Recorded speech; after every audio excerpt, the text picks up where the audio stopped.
What's up, guys? Welcome back to the Team Solemn Circus live video. I'm going to be showing you guys my first place deck profile from last week. This is going to be before the ban list. The ban list does release itself today. It is Monday of how I'm releasing. I'm recording this on Sunday. If the ban list does release tomorrow, then I will be updating this as well. This is the first place deck list that I got with for my locals.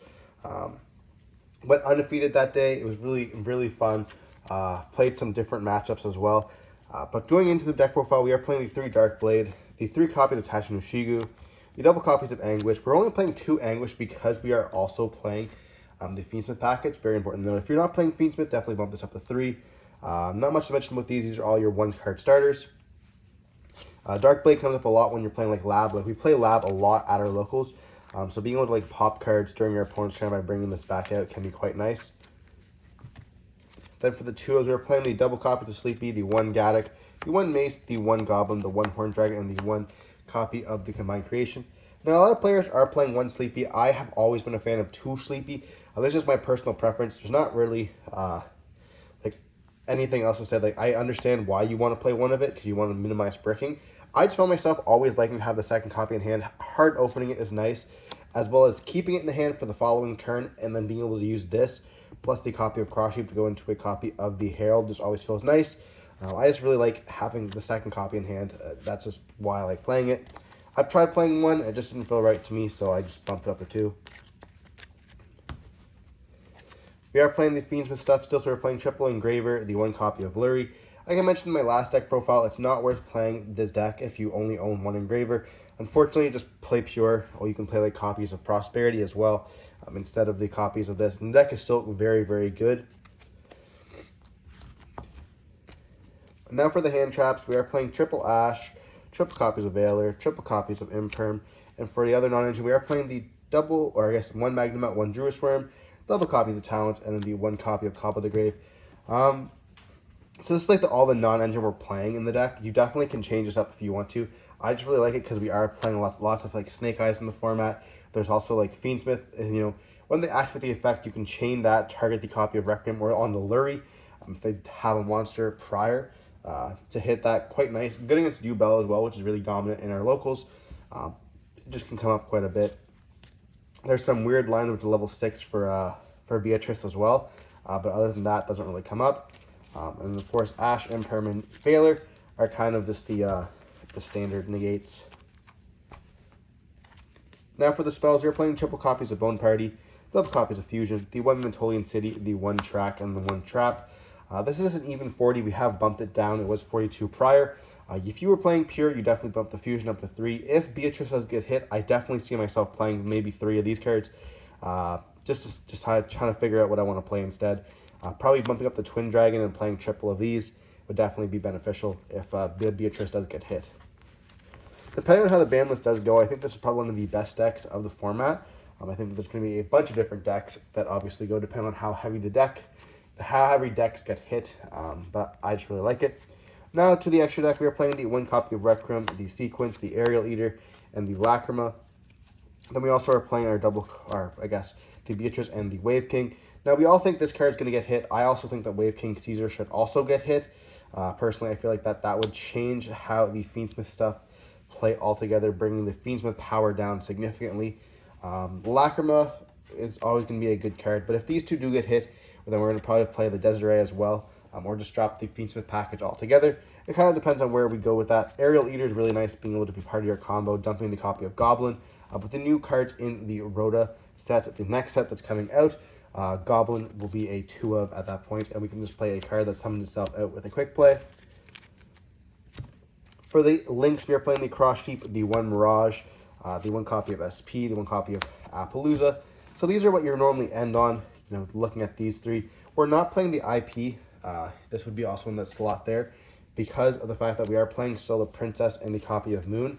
I definitely am thinking about changing that, but this is just what I got first place with, so I thought I'll just show you guys what I'm playing.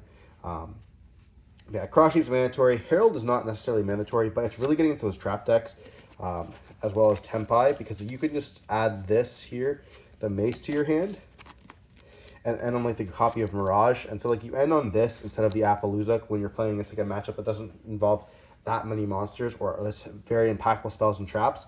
And then when they activate the effect, you can just discard the copy of Mace And if they don't use a like powerful spell and trap, you can actually still use the mace to just take their monster when you control the Creation King. So having like 2 uses of the mace, depending on what happens, just feels absolutely amazing. But just having the mace, like having the Mirage that just negates that spell, can just be really crucial. And then SP is SP, helps play through Nibiru as well, which I have learned in the past. And then the Appaloosa, just because Omni negates, or monster negates, are quite nice. Now for the standard stuff, you're playing the double Creation King, the 1 Twin Dragon. And then for the last 2 slots, we are playing the Moons and the Necroquip. So because of the fact that there is the Fiendsmith 1-card combo, I don't really know if I want to play the Necroquip or the Moon. Now, the reason why I don't think Moon's that good in the deck is because of the fact that if you have 2 bodies on the field, chances are you're already doing your Memento combo. Therefore, going into a Moon to go into the Fiendsmith stuff, they're just not really worth it. So I'd rather play like a copy of like IP, I think, instead. And then same thing with Necroquip. Like obviously, if you start with the Engraver, you can go for the 1-card Engraver combo. But if you start with like Lurie or Track, normally you don't just have Lurie as a normal summon. Therefore, this doesn't come up as often. But if you start with Track and it's the only card that's playable, the Necroquip Princess does come in. But, you know, looking at how the ban list goes or how I decide to change the deck, I'm most likely going to be swapping these out for a copy of IP and then Twin Dragon.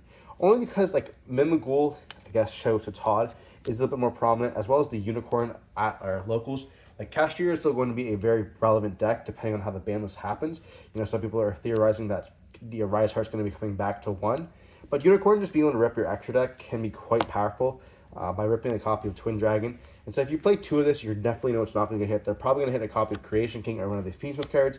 And if you don't see the Fiendsmith, and then it's not going to make that much of a difference. So kind of want to be bumping these up there. Yeah, depending on like Appaloosa as well gets gone, we might be playing 3 Creation Kings so that you can't just get your card ripped from the extra deck, and it can come up in some weird scenarios. But till we see the ban list, it's going to be kind of what I was playing. That's really it. Now for the side deck, I was playing triple copies of Cosmic, double copies of Lightning Storm, and 1 there can only be 1. I really hate back row. I feel like that's really important, being able to hit like one of the cards. I'm not choosing to play the Trap of the Fracture Dance. I'm not choosing to play this card on the side. I don't feel like it's that necessary. You know, I'd rather have like a copy of Cosmic Cyclone or Lightning Storm. They do serve different purposes. Like Cosmic and this kind of have the same purpose going first. But I just found myself not really wanting to side into more engine pieces, rather side into like this. I played against Flu and I opened up like double this, double Droll, and it was able to get me there. So that was kind of nice. I still lost that game, but whatever. Then we are playing the Triple Judgment. This is also for going first. Being able to stop like a normal summon of Flu, of Tempai, or any of those powerful spell cards, evenly matched, definitely hurts the deck quite a bit. So able to just like negate that can be quite nice. I wasn't playing There Can Only Be One before, but it's just really getting to the U-Belt and the Tempai matchup. And like seeing any one of these 4 cards when you're going first just feels absolutely incredible. Now for the hand traps, we are playing the triple copies of Droll and Mockbird and the triple copies of Ghost Ogre. This definitely can be Mulcharmies. I would probably play Mulcharmies in the future.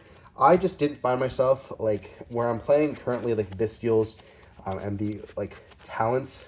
I found that like Mulcharmies is not always the best, but definitely looking in the future, I definitely can swap these into Mulcharmies and then play maybe like 2 of these in the main deck instead of my copies of talents or the copies of the Bystials, and then like just change up the side. But there's different options you can play for this. You know, if this video does do well, it normally does tend to do a little bit well on the channel. I'll be doing a updated combo video. I have learned about a bunch of different lines with the deck, and I'm enjoying the deck. I think it's one of the best decks of the format. So if you guys are enjoying this content, let me know in the comment section down below. There's lots of duels. Probably every second day there's going to be a POV going up. That's going to be a video of me playing live with a GoPro on my head, where you guys are able to see like the actual interactions of me playing the deck, as if you guys are there in real time. But if you guys enjoyed that content, definitely check out the channel. If you want to see more content like this, check out the channel as well. Let me know in the comment section down below what else you guys want to be seeing. Remember to stay safe. Peace.